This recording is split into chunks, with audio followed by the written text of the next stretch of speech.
அனைவருக்கும் வணக்கம். நான் உனக்கு கிரிப்டோ தமிழ் சேனலுக்காக இன்னைக்கு இந்த வீடியோ இந்த வாரத்துக்கான குவிக்கான மார்க்கெட் அப்டேட் வீடியோ வந்திருக்கு. பிளஸ் இதுல சில நல்ல அல்காயின்ஸ் பத்தியும் குவிக்கா பேச போறேன். ஸோ டிலே பண்ணாம டேரக்டா வீடியோக்குள்ள போயிடலாம். இந்த வாரத்துல பாத்தீங்க அப்படின்னா எதிர்பார்த்த டம்ப் இருந்துச்சு. ஸோ லாஸ்ட் வீக் வீடியோல நான் சொல்லியிருப்பேன், ஹீட் மேப் பார்க்கும்போது நிறைய லிக்விடிட்டி அரௌண்ட் 60,000 பக்கம் இருக்கு அப்படின்னு சொல்லிட்டு. ஸோ அந்த லிக்விடிட்டி ஹண்ட் பண்றதுக்கு என்ன பண்ணாங்க, வேல்ஸ் அதுக்கேற்ற மாதிரி டம்ப் பண்ணி விட்டாங்க. ஆல்மோஸ்ட் அந்த எல்லா லிக்விடிட்டி எடுத்துட்டு அப்புறம் பாத்தீங்க அப்படின்னா பிரைஸ் அரௌண்ட் 61,000 பக்கம் ஸ்டேபிள் ஆச்சு.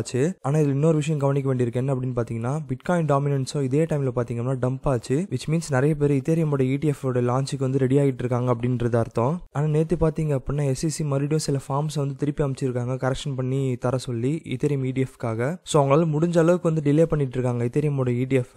ஸோ நாட் ஷூர் இந்த வாரத்துல இத்தேரியமோட ETF ட்ரேட் ஆகுமா அப்படின்றது. ஸோ அதனால தான் நான் அல்காயின் வீடியோ ரஷ் பண்ணல. ஏன்னா அந்த டைம்ல பிட்காயின்ல சின்ன டம்ப் வந்தாலுமே அல்காயின்ஸ் பாத்தீங்க அப்படின்னா நல்லாவே அடி வாங்கும். இதுக்கான ரீசன் என்ன அப்படின்னு பாத்தீங்கன்னா, மோஸ்ட்லி எல்லா ப்ராஜெக்ட்ஸும் ஃபுல்லா அக்யூமுலேட் பண்ணிட்டு இருக்காங்க. முடிஞ்ச அளவுக்கு வீக்கெண்ட்ஸ் எல்லாரையும் விற்க வச்சுக்கிட்டு இருக்காங்க. ஏன்னா அப்படி விற்க வச்சாதானே ஈஸியா பம்ப் பண்ண முடியும். ஸோ நீங்க பம்ப் பண்ண அப்புறம் அந்த இடத்துல விற்கிறதுக்கு நிறைய பேர் இருக்க மாட்டாங்க. ஸோ அதனாலதான் மோஸ்ட்லி நிறைய அல்காயின் ப்ராஜெக்ட்ஸ் ஃபுல் அக்யூமுலேஷன் ஃபேஸ்ல இருக்காங்க. அடுத்த புல்ரனுக்கு ரெடி ஆகிட்டு இருக்காங்க. ஸோ மோஸ்ட்லி இத்தேரியமோட ETF வர வாரத்துல ட்ரேட் ஆகிறதுக்கான சான்சஸ் கம்மியாகி இருக்குது. பட் நான் சஜஸ்ட் பண்றது என்னன்னா, முடிஞ்ச அளவுக்கு நீங்க இப்போதைக்கு இத்தேரியம் அக்யூமுலேட் பண்ணீங்க. ஏன்னா இத்தேரியமோட ட்ரேடிங் ஸ்டார்ட் ஆன உடனே ஃபர்ஸ்ட் வீக்ல நல்லாவே இன்ஃப்ளோஸ் இருக்கும். ஸோ இத்தேரியம்ல என்டர் ஆகிட்டு அதில் பாருங்க கெயின்ஸ், அதை வச்சு நீங்க அல்காயின்ஸ் ஃபிளிப் பண்ணலாம். அப்படி இல்லை நீங்க அல்காயின்ல இருந்து ஸ்டார்ட் பண்ணணும் அப்படின்னு நினைச்சீங்கன்னா, அல்காயின்ஸ் பத்தி இன்னும் கொஞ்சம் நேரத்தில் பேசுறேன். அதுக்கு முன்னாடி பிட்காயினுடைய ஓவர் வியூ இந்த வீக் எப்படி இருக்க போகுது அப்படின்னு சொல்லிட்டு பார்த்துடலாம். ஸோ பிட்காயினோட ஹீட் மேப் எடுத்து பார்க்கும்போது அரௌண்ட் 62,400 பாத்தீங்க அப்படின்னா கொஞ்சம் லிக்விடிட்டி இருக்குது. அண்ட் அதை தாண்டி பாத்தீங்க அப்படின்னா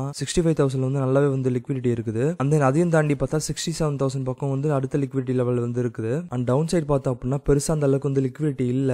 வேல்ஸ் டம்ப் பண்ணாலும் பெருசா பிட்காயின் பை பண்ண முடியாது. ஏன்னா அந்த அளவுக்கு லிக்விடிட்டி கிடையாது இந்த பக்கத்துல. ஆனா இது மேல பாத்தீங்க அப்படின்னா ஏகப்பட்ட லிக்விடிட்டி இருக்குது. சோ விச் மீன்ஸ் நீங்க பிரைஸ் பம்ப் பண்ணி விட்டுட்டு இதை ஃபோர்ஸ் பையிங் பண்ண வைக்கலாம். லைக் இதெல்லாம் பாத்தீங்க அப்படின்னா ஷார்ட் பொசிஷன்ஸ். சோ இதெல்லாம் லிக்விடேட் ஆச்சு அப்படின்னா உங்களுக்கு பிட்காயின் நிறைய பை ஆகும் மார்க்கெட்ல. சோ இந்த வாரத்துல எத்தேரியமோட ETF வரதுக்கான சான்சஸ் கம்மி அப்படின்றதால மேபி பிட்காயினோட பிரைஸ் 62,500 எடுத்துட்டு போயிட்டு இங்க நிறைய லிக்விடிட்டி இருக்கிறதால பிட்காயினை விற்க பார்ப்பாங்க வேல்ஸ். சோ அந்த 62,400 போச்சு அப்படின்னா அங்க ஃபோர்ஸ் லிக்விடேஷன் ஆகும்போது இன்னும் உங்களுக்கு பம்ப் கிடைக்கும். சோ இப்போதைக்கு நல்ல ரெசிஸ்டன்ஸ் எந்த இடத்துல இருக்கு அப்படின்னு பாத்தீங்கன்னா அரௌண்ட் 63,500 பக்கம் இருக்குது. சோ இந்த வாரத்துல மோஸ்ட்லி பிட்காயின் பம்ப் ஆகி 60,592 இந்த பக்கம் வரையும் போறதுக்கு சான்சஸ் இருக்குது. அண்ட் இதையும் கிராஸ் பண்ணி மேல போனால் 66,800 வரையும் போறதுக்கு சான்சஸ் இருக்குது. அண்ட் இந்த வாரத்துல மோஸ்ட்லி டம்ப் ஆகிறதுக்கான வாய்ப்புகள் கொஞ்சம் கம்மி தான். பிகாஸ் பெருசா ஒன்னும் 60 லிக்விடிட்டி இல்ல. சோ டம்ப் பண்றது வேஸ்ட் அப்படின்னு தான் பாப்பாங்க. அண்ட் ஆல்சோ பிட்காயினோட ETFஸ்ல பாசிட்டிவான இன்ஃப்ளோ இருக்குது லாஸ்ட் வீக். சோ இதெல்லாம் வச்சு பார்க்கும்போது தான் பிட்காயின் இந்த வாரத்துல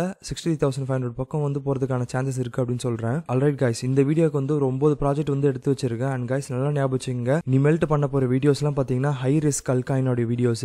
சோ இதுல ரிஸ்க் அதிகம் அப்படின்றதால உங்களுடைய ஓன் ரிசர்ச் பண்ணி உங்களுக்கு கன்வின்சிங்கா இருந்தா மட்டும் இன்வெஸ்ட் பண்ணுங்க. இல்லைன்னா கண்டிப்பா இன்வெஸ்ட் பண்ணாதீங்க. பிகாஸ் மார்க்கெட் டம்ப் ஆச்சு அப்படின்னா இந்த அல்காயின்ஸ் எல்லாம் பயங்கரமா டம்ப் ஆகும். சோ அதனால ஃபர்ஸ்டே சொல்லிடுறேன், உங்களுடைய ஓன் ரிஸ்க்ல இதுக்கப்புறம் கண்டினியூ பண்ணுங்க வீடியோ பாக்குறத. அண்ட் கைஸ் இப்போதைக்கு நான் ஜஸ்ட் ப்ராஜெக்ட் நேம் மட்டும் சொல்லிட்டு அப்படியே ஸ்லோவா மூவ் ஆகுறேன். பிகாஸ் நான் இதை பத்தி ஃபுல்லா பேசணும் அப்படின்னா டைம் நிறைய எடுத்துரும். இல்ல நான் ஒரு ப்ராஜெக்ட் பத்தியும் பேசலாம், சார்ட்டை வச்சு எந்த இடத்துல பை பண்ணலாம் செல் பண்ணலாம் அப்படின்றதையும் பார்க்கணும் அப்படின்னா கண்டிப்பா வீடியோ கமெண்ட்ல சொல்லுங்க. அடுத்த வீடியோல இது பண்ண ட்ரை பண்றேன். சோ ஃபர்ஸ்ட் ப்ராஜெக்ட் பாத்தீங்க அப்படின்னா பெண்டில், செகண்ட் ப்ராஜெக்ட் பாத்தீங்க அப்படின்னா டெல்லர், தேர்ட் ப்ராஜெக்ட் பாத்தீங்க அப்படின்னா மார்லின் புரோட்டோகால், ஃபோர்த் ப்ராஜெக்ட் பாத்தீங்க அப்படின்னா ரென்சோ புரோட்டோகால், ஃபிஃப்த் ப்ராஜெக்ட் பார்த்தோம் அப்படின்னா மேவரிக் புரோட்டோகால், சிக்ஸ்த் ப்ராஜெக்ட் பார்த்தோம் அப்படின்னா கோம்போ நெட்வொர்க், செவன்த் ப்ராஜெக்ட் பார்த்தோம் அப்படின்னா வாக்ஸிஸ், எய்த் ப்ராஜெக்ட் பார்த்தோம் அப்படின்னா ranches, and then final ninth project பார்த்தோம் அப்படின்னா யூனிஃபை புரோட்டோகால். சோ இந்த ப்ராஜெக்ட் எல்லாம் பாத்தீங்க அப்படின்னா இப்ப வரப்போற புல் ரன்ல நல்லாவே ரிட்டர்ன்ஸ் கொடுக்கான சான்சஸ் இருக்குது. சோ உங்களுடைய ஓன் ரிசர்ச் பண்ணிட்டு கரெக்டான டைம்ல இன்வெஸ்ட் பண்ணுங்க. அண்ட் உங்களுக்கு வேற ஏதாவது டவுட் இருந்துச்சு அப்படின்னாலும் மறக்காம கமெண்ட் செக்ஷன்ல கமெண்ட் பண்ணுங்க. அண்ட் வித் தட் இதோட இந்த வீடியோ முடிஞ்சு எப்பவுமே சொல்ற ஒரு கமெண்ட் பிளேட் இந்த வீடியோ பிடிச்சிருந்தா லைக் பண்ணுங்க, ஷேர் பண்ணுங்க. முக்கியமா மறக்காம கிரிப்டோ தமிழ் சேனலை சப்ஸ்கிரைப் பண்ணுங்க. நன்றி.